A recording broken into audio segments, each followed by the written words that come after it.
दोस्तों, आज लोगों की सोच इतनी छोटी होती जा रही है कि अपनी हवस बुझाने के लिए, अपनी ज़रूरत पूरी करने के लिए लोग अपनी उम्र तक भूल चुके हैं, रिश्ते तक भूल चुके हैं, बस अपनी भूख मिटाने के लिए। दोस्तों, आज की जो कहानी है बड़ी ही दिलचस्प और दिल दहलाने वाली है। तो चलिए कहानी में आगे बढ़ते हैं। बिहार के एक छोटे से गांव में सुजन नाम का एक 14 साल का लड़का रहता है। सुजन अपने मम्मी पापा के साथ रहता था। घर में वे 3 ही लोग थे, इतना ही उनका परिवार था। सुजन के पापा की तबीयत हमेशा ही खराब रहती थी और घर में कमाने वाले वे अकेले थे। सुजन के पापा की तबीयत खराब होने के चलते वे घर पर ही रहने लगे। धीरे धीरे उनके घर की हालत खराब होती जा रही थी कि उनके पास बाजार से राशन लाने तक के रुपए नहीं थे। ये हालत हो जाती है घर पे कोई एक आदमी कमाने वाला हो तो। सुजन घर की आर्थिक परिस्थिति देखकर दुखी हो जाता है, मायूस हो जाता है और सोचने लग जाता है कि घर में मैं अकेला मर्द हूँ, इस घर को सहारा दे सकता हूँ, आगे ले जा सकता हूँ। और फैसला लेता है घर से बाहर कमाने को जाऊँगा, क्योंकि उसके पास दूसरा कोई रास्ता नहीं था। सुजन घर से बैग पैक करता है और शहर पैसे कमाने निकल जाता है।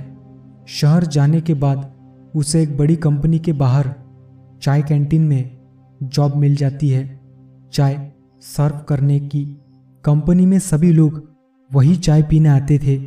कंपनी में एक 35 साल की महिला काम करती थी जिसका नाम सरिता था। एक दिन वे चाय पीने कैंटीन पर आती है और एक चाय कहती है। सुजन उसे चाय देने आता है। सरिता उससे पूछती है कि तुम कहाँ के रहने वाले हो? तो सुजन कहता है, मैं बिहार का रहने वाला हूँ। तो सरिता जी यह सुनकर बेहद खुश हो जाती है, क्योंकि वह भी बिहार की रहने वाली थी। सरिता जी उससे उम्र में बड़ी थी तो सुजन उन्हें चाची कहता था। सरिता जी भी उसे बच्चे की तरह प्यार करती थी। सरिता जी सुजन को एक दिन अपने घर लेकर जाती है और घर पर उसे खाना खिलाती है और कहती है, तुम्हारा जब भी मन करे तुम मेरे घर आ जाना, मैं तुम्हारे माँ समान हूँ। सुजन यह सुनकर काफ़ी खुश हो जाता है। अब कोई तो है जिसके घर पर मैं हक से जा सकूँगा। सुजन का चाची के साथ मन लग जाता है, उसे अपनापन महसूस होता है और काफ़ी खुश रहता है। सरिता अपने 2 बच्चे और हस्बैंड के साथ रहती थी और दोनों एक ही कंपनी में जॉब पर थे। जब सरिता काम पर जाती थी तो बच्चों का ध्यान उसका पति रखता था और जब उसका पति काम पर जाता तो सरिता बच्चों का ध्यान रखती। एक दिन सरिता जॉब पर से अपने घर जा रही थी, तभी उसका पति आता है और कहता है कि आज रात में घर पर नहीं आऊँगा, काम थोड़ा ज़्यादा है इसलिए। तो सरिता कहती है कि ठीक है, मैं सुजन को अपने साथ लेकर घर जा रही हूँ, क्योंकि वो हमारे साथ रात भर रहेगा तो हमें भी अच्छा लगेगा। और घर पर 2 बच्चे हैं और मैं भी अकेली हूँ। तुम तो पूरी रात कंपनी में काम करोगे, इसलिए मैं सुजन को लेकर जा रही हूँ। तो सरिता का हस्बैंड कहता है कि ठीक है, तुम सुजन को लेकर चली जाओ।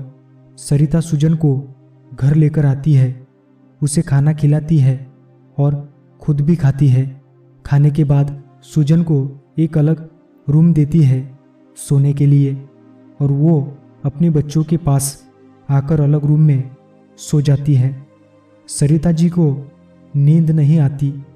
वह उठकर रात के 1 बजे सुजन के रूम में जाती हैं और सुजन के पैर मसलने लगती है। तभी सुजन की नींद खुल जाती है और कहता है चाची, ये आप क्या कर रही हो? तो सरिता जी कहती हैं, बेटा तुम चुपचाप सोए रहो, तुम्हें भी मजा आएगा। तो सुजन कुछ बोलता नहीं और चुपचाप सो जाता है।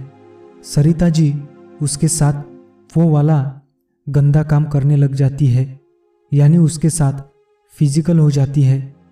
सरिता जी को काफ़ी मज़ा आ रहा था और सुजन को अच्छा लग रहा था। थोड़ी देर में सुबह होती है। दोनों ही अपने अपने काम पर निकल जाते हैं। इस रात के बाद कई महीनों तक ऐसा ही चलता है। उन्हें जब भी मौका मिलता था तो वे संबंध बनाते थे। एक दिन होता कुछ ऐसा है कि दोपहर का टाइम था।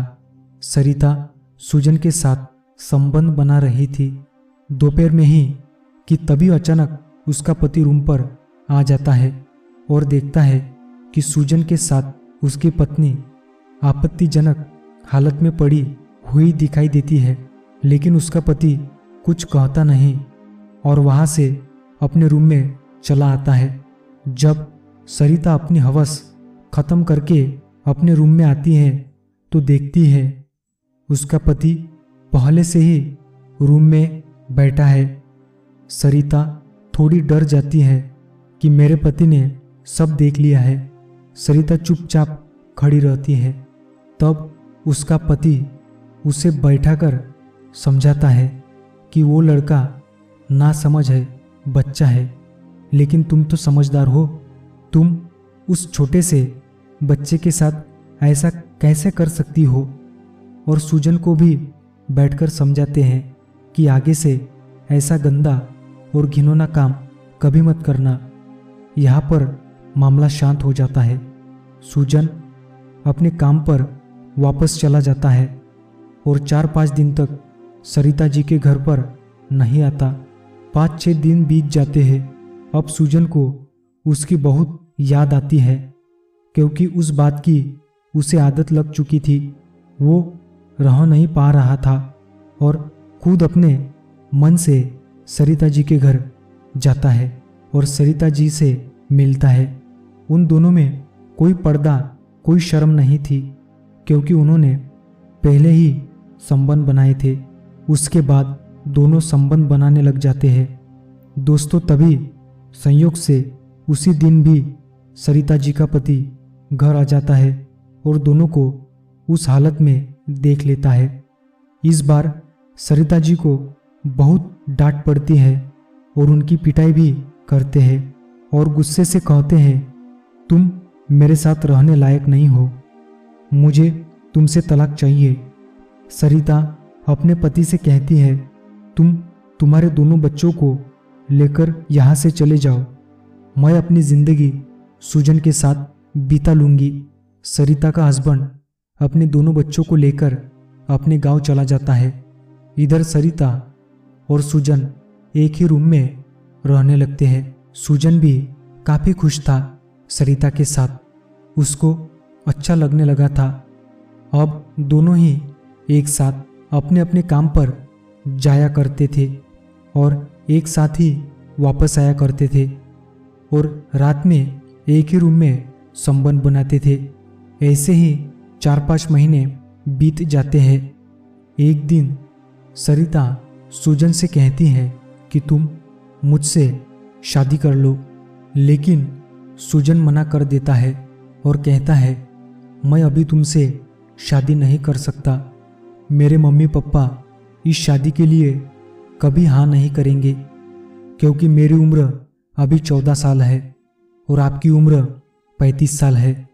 इस वजह से वह कह रहा था कि मैं तुमसे शादी नहीं कर सकता हूँ।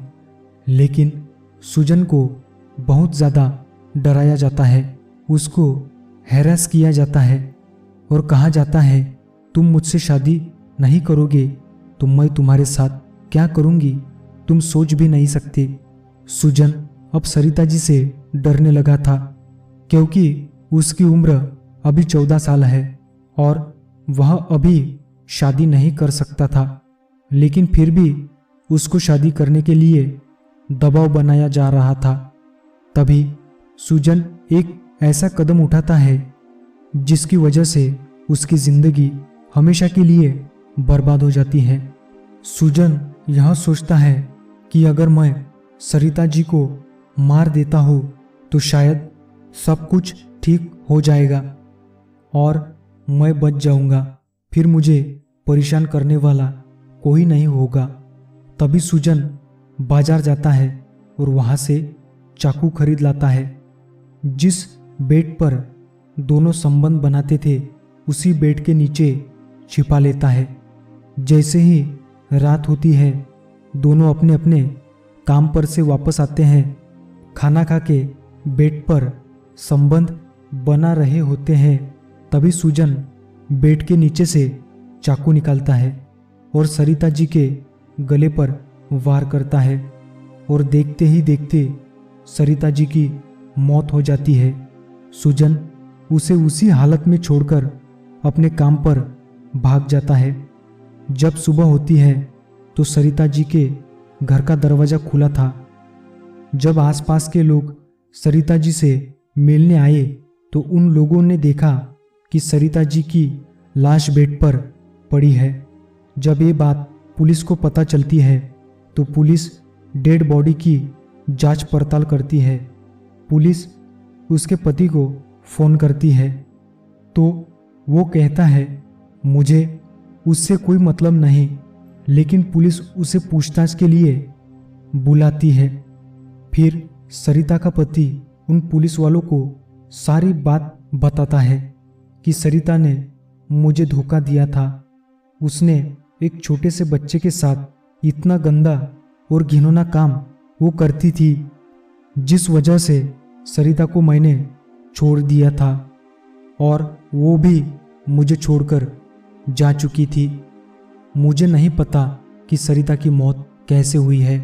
जब पुलिस को पता चला कि उसका संबंध किसी छोटे से बच्चे के साथ था तब पुलिस उस बच्चे को पकड़ने उस कंपनी के बाहर कैंटीन में गई और उसे पकड़ कर लाई और उसे बड़े ही प्यार से पूछताछ की गई। तभी सुजन साफ साफ बता देता है कि मुझे शादी करने के लिए मजबूर किया गया, मुझे डराया गया, जबकि मैं शादी करने के लिए तैयार नहीं था, जिस वजह से मुझे कुछ समझ नहीं आया और मेरे हाथों हत्या हो गई। यह सब सुनने के बाद पुलिस थोड़ा शांत हो जाती है और सरिता की डेड बॉडी को पोस्टमार्टम के लिए भेज देती है और सुजन को गिरफ्तार करके बाल सुधार जेल में भेज दिया जाता है। दोस्तों, सुजन बाहर गया था पैसे कमाने के लिए और उसके हाथों से अनजाने में एक कत्ल हो जाता है। दोस्तों, जब भी बाहर किसी काम के लिए जाए तो बस अपने आप से मतलब रखिए, किसी से ज़्यादा लगाव मत रखिए। लगाव उतना ही रखिए जितना आपके लिए बेहतर है।